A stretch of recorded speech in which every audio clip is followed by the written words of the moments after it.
व्यवस्था में लगे हुए सभी साथियों और बच्चों, समय कम है, मेरी बात को ध्यान से सुनिए।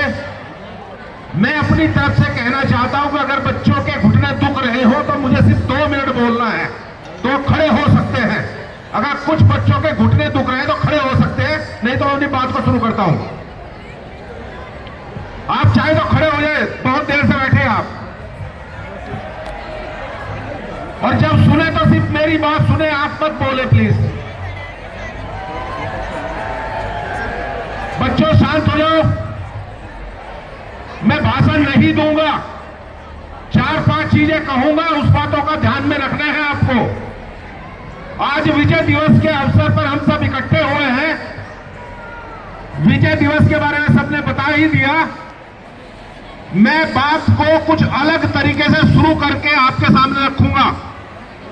कुछ ही दिन पहले 14 दिसंबर को ऑस्ट्रेलिया में एक आतंकवादी हमला हुआ है। उससे पहले भारत में ऑपरेशन सिंदूर हुआ था।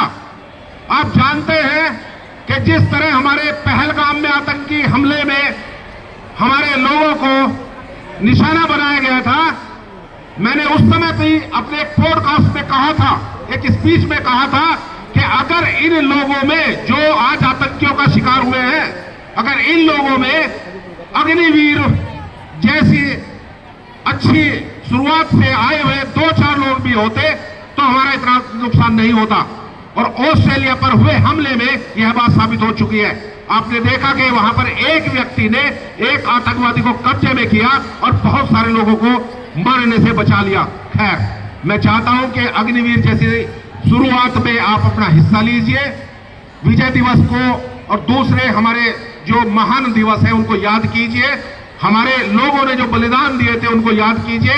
और साथ ही साथ इस बात को याद कीजिए कि जब 93,000 सैनिक उनके हमारे कब्जे में थे तो हमारे भी 654 युद्धबंदी उनके कब्जे में थे।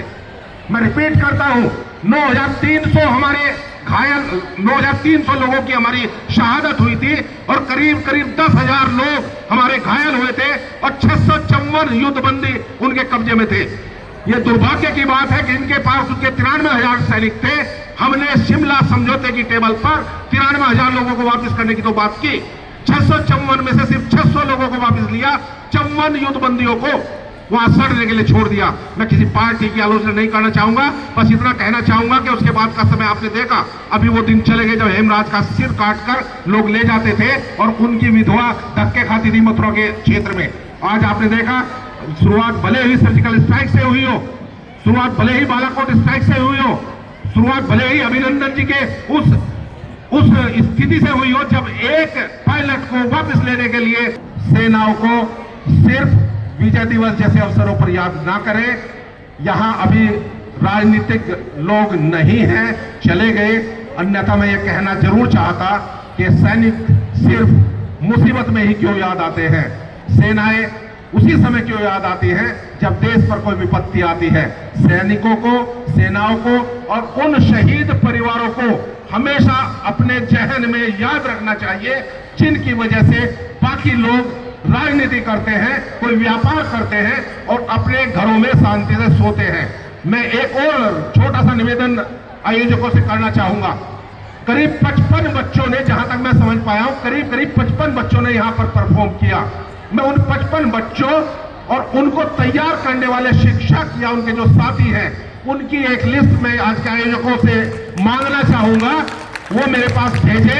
मेरे मन में भी कुछ योजना है। साथ ही साथ एक और निवेदन करना चाहूंगा कि आपके बहुत नजदीक मेरठ में सुभारती यूनिवर्सिटी है। बहुत कम बच्चों को और बहुत कम अभिभावकों को पता होगा, सुभारती यूनिवर्सिटी में डॉक्टर अतुल कृष्ण जी के माध्यम से करीब 6 एकड़ में बहुत बड़ा एक शहीद स्मारक बनाया गया है, जिस पर हमारे शहीदों के नाम अंकित है। साथ ही साथ कारगिल से जुड़े योद्धा यहाँ बैठे हैं, वहां पर एक कारगिल उपवन बनाया गया है जिसमें सभी शहीदों के नाम से एक एक पेड़ लगाया गया है।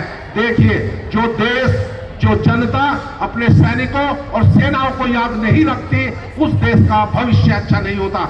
मैं आयोजक मंडल के साथ साथ इस विद्यालय के जो व्यवस्था समस्या ऐसी जो पुलिस विभाग ना सुनता हो, रेवेन्यू ऑफिसर ना सुनते हो, तो प्लीज हमें बताइएगा, हम जरूर आपकी सुविधा, जो आपकी समस्याओं का समाधान करेंगे।